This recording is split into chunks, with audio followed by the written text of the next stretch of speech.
Hello and welcome back to the Entertainment Vortex. We were at Brennan Theaters today watching Jumanji, Welcome to the Jungle. Now, I'm going to be honest with you.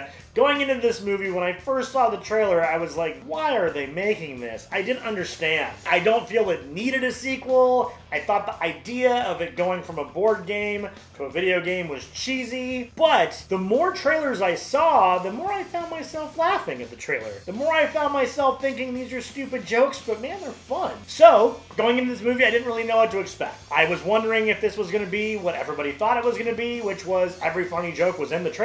That was not it. I actually found that the humor in this movie came from the avatars in the video game.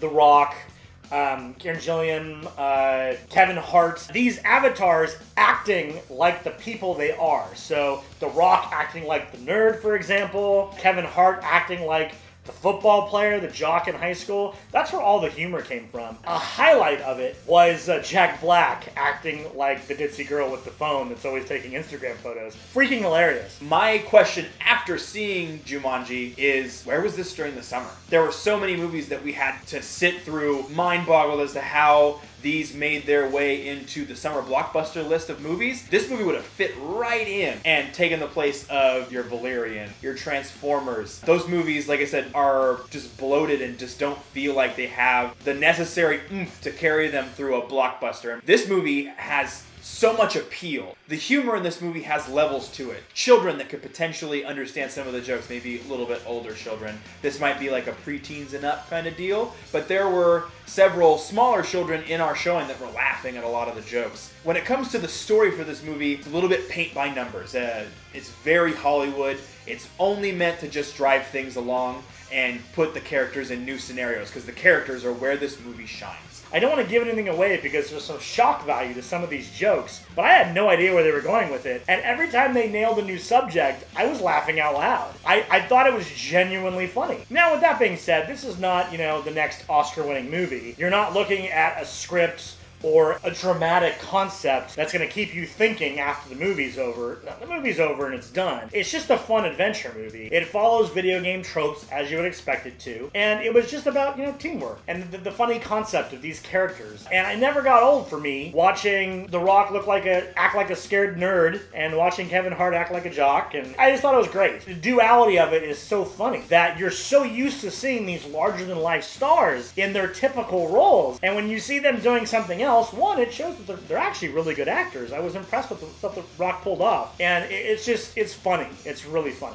What's easily portrayed on screen is that the characters at their core have a lot of heart. They each have their own niche in life that they present, and it almost comes together similar to the way that, like, The Breakfast Club comes together. All of these different backgrounds blending in to make a cohesive team to take care of the task at hand. And I felt like that was something that worked well for this type of movie. If you watch the trailer and you laughed at any of the jokes, you really should see this, because it's more of the same. The movie is just from the beginning to the end, one-liners and hilarious situations. Just go in with an open mind. Know that you're not going to get a deep story.